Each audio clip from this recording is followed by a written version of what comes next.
Hello viewers, আশা করছি সবাই ভালো আছেন। আর আমি আজকে কলকাতায় আমার থার্ড ডে, তো ভাবলাম সকাল সকাল বেরিয়েছি, সব মার্কেট প্লেসই বন্ধ, তো একটু হাওড়া ব্রিজ থেকে ঘুরে আসি। সো আমাদের পাইলট চলে আসছেন, দ্য ক্যাপ্টেন। আমরা এখন হাওড়া ব্রিজের উদ্দেশ্যে রওনা হয়েছি।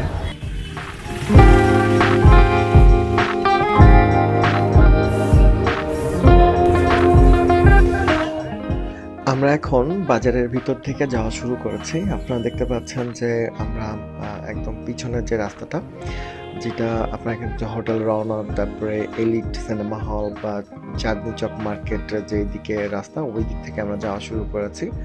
আসলে আমরা মেইন রোডে ওঠার সময় খেয়াল করলাম যে আমাদের হোটেলের সামনে থেকে যে রাস্তাটি, ওইটা আসলে একটু জ্যাম ছিল, সে কারণে আমরা এই পাশ থেকে যাওয়া শুরু করলাম। তো এখান থেকে আমরা একদম মেইন রোডে উঠবো, ধর্মতলার মোড় সম্ভবত সামনে। তো একটা জিনিস এখানে খুব ভালো লাগে যে সবাই সিগন্যাল খুব সুন্দর মেনটেন করে চলে। তো আমার কাছে এই জিনিসটা ভীষণ ভালো লেগেছে যে সবাই, মোটামুটি সবাই এখানে সিগন্যাল খুব মেনটেন করে চলে। যেমন যেখানে যতটুকু সিগন্যালে যেভাবে দাঁড়ানো উচিত সেভাবেই দাঁড়ায়। আমরা যেমন ঢাকাতে যে জিনিসটা করি, যে গায়ের মধ্যে চলে আসি, গুতাগুতি করি, কে আগে যাবে কে পরে যাবে, এই জিনিসটা কিন্তু একদম দেখছি যে ওদের ওখানে নাই বললেই চলে। এবং সবাই খুব সুন্দরভাবে, রাস্তাগুলো কিন্তু অনেক ন্যারো কিছু কিছু জায়গাতে, বাট কোথাও কিন্তু সেরকম কোনো জ্যাম নাই। এই জিনিসটা কিন্তু খুব সুন্দরভাবে ওরা মেনটেন করে, সবাই সবাইকে হেল্প করে। আপনারা দেখতে পাচ্ছেন যে রাস্তাগুলো না এত সুন্দর পরিষ্কার করে রাখছে, এটা কিন্তু খুব একটা বড় ব্যাপার। ওরা রাস্তাঘাট খুব সুন্দর করে পরিষ্কার করে রাখছে, মানে আমার কাছে ভালো লাগছে। তো আমরা যেহেতু ইয়ার দিকে যাচ্ছি, হাওড়া ব্রিজের দিকে যাচ্ছি, তো এখান থেকে সম্ভবত স্টেডিয়াম যেদিকে, ওই স্টেডিয়ামের ওই পাশ থেকেই আমাদের যাইতে হয়।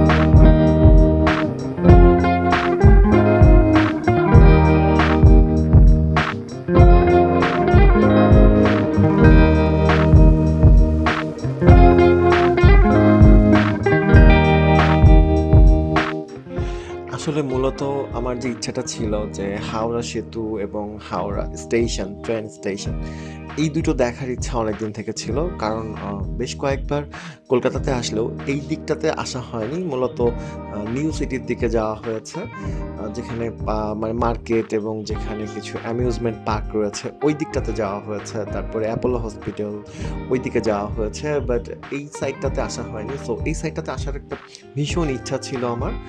বিশেষ করে হাওড়া সেতু দেখার ইচ্ছা ছিল, আর স্টেশনটা দেখার ইচ্ছা ছিল। তো হাওড়া সেতু বা হাওড়া ব্রিজ, এটাকে কিন্তু সরকারিভাবে আমি যতটুকু জানি যে রবীন্দ্র সেতু বলা হয়, এবং এটি চালু হয়েছিল 1945 সালে, এবং এটা অলমোস্ট ঝুলন্ত ব্রিজ।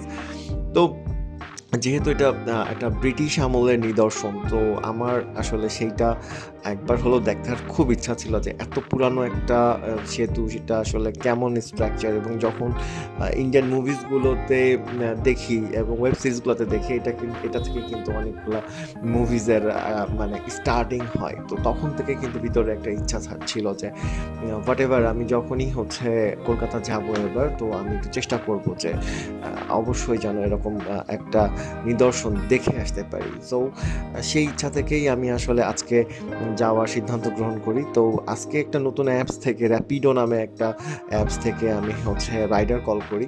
তো আমার কাছে কিন্তু র্যাপিডোর সার্ভিসগুলো অনেক ভালো লেগেছে কম্পারেটিভলি উবার, এবং র্যাপিডোতে আমার কাছে মনে হয়েছে যে মানে চার্জেস অনেক কম।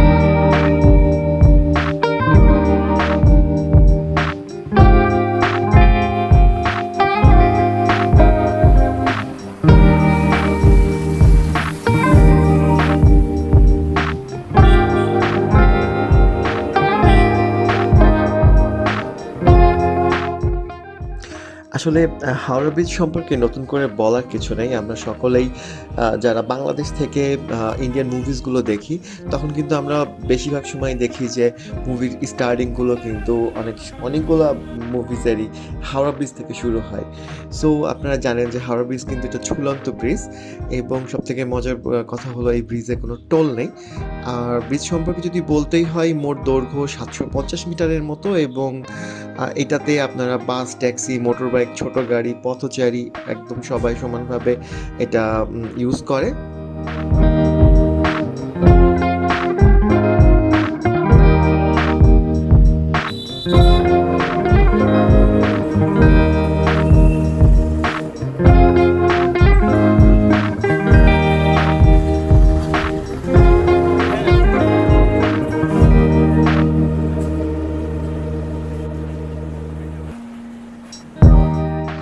একটু ইতিহাসের দিকে যদি তাকাই তাহলে এই ব্রিজটার মোট দৈর্ঘ্য ৭৫০ মিটার এবং দীর্ঘতম স্প্যান ৪৪৭ মিটারের মতো।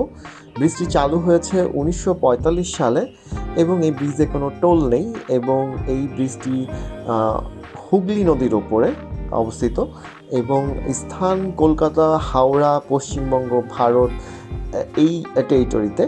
সো আমরা অলরেডি ব্রিজের উপর উঠে পড়েছি। আপনারা দেখতে পাচ্ছেন যে এই ব্রিজটা কিন্তু কমপ্লিটলি উপর দিকে খুব সুন্দর করে লোহার স্প্যানগুলো দেখা যাচ্ছে বা লোহার যে আকৃতিটা সেটা আমরা দেখতে পাচ্ছি। একটা অন্যরকম অনুভূতি হচ্ছিল কিন্তু আমি যখন এখান থেকে যাচ্ছিলাম, আমি ঠিকমতো ক্যামেরা অপারেট করতে পারছিলাম না। একটা গা ছমছমে ফিল হচ্ছিল, মানে যেটা নিয়ে একটা ড্রিম ছিল, যে অনেক দিন একটা ড্রিম ছিল যে এখান থেকে যাব। আমি যে জিনিসটা আসলে টিভি স্ক্রিনে দেখেছি, বিভিন্ন ব্লগে দেখেছি, অনেক ছোটোবেলায় যখন মুভিজে দেখেছি, বিশেষ করে সাদা কালো মুভিসগুলোতেও আমি এই ব্রিজটা দেখেছি। তখন থেকেই একটা ড্রিম ছিল যে আমি এখানে যাব, এখান থেকে যাব। সো এই জিনিসটা যখন চোখের সামনে, তখন কিন্তু একটা অন্যরকম ফিল হচ্ছিল। সো আমি বলবো যারা বাংলাদেশ থেকে কলকাতা যাচ্ছেন তারা সময় পেলে অবশ্যই একবার ব্রিজটা ভিজিট করে আসবেন। এটা আসলে আমাদের একটা দেখার মতো একটা জায়গা। তো আমরা ব্রিজ পার হয়ে চলে আসছি হাওড়া স্টেশনের দিকে। সামনে হাওড়া স্টেশন রয়েছে। সো চলুন আমরা হাওড়া স্টেশনে আজকে আর ভিতরে ঢুকবো না, বাইরে থেকে চলে আসবো, দেখবো। সো আপনারা একটা বেসিক আইডিয়া পেয়ে গেছেন যে আমরা যদি নিউ মার্কেট এরিয়া থেকে হাওড়া স্টেশন বা হুগলি ব্রিজ আসতে চাই তাহলে আমাদের কত টাকা খরচ হবে। কারণ আমি ফার্স্টেই দেখিয়েছি আমাদের অ্যাপসে 40 থেকে 50 রুপির মতো খরচ হবে এবং আপনারা স্টেশন পর্যন্ত আসলেও আপনাদের এরকমই একটা খরচ হবে। আর এছাড়াও তো আপনার হলুদ ট্যাক্সি আছে, আরও অনেক ধরনের ট্যাক্সি অ্যাপ রয়েছে, সেগুলো থেকে যদি জানতে হলে অ্যাপস ডাউনলোড করে নিলে আপনারা ওই আনুপাতিক হারে আপনাদের একটা চার্জেস আসবে। তো আজকের ভিডিও এ পর্যন্তই। আর ভিডিও ভালো লাগলে অবশ্যই hit the subscribe button and stay tune with us. আর ওকে, থ্যাংক ইউ।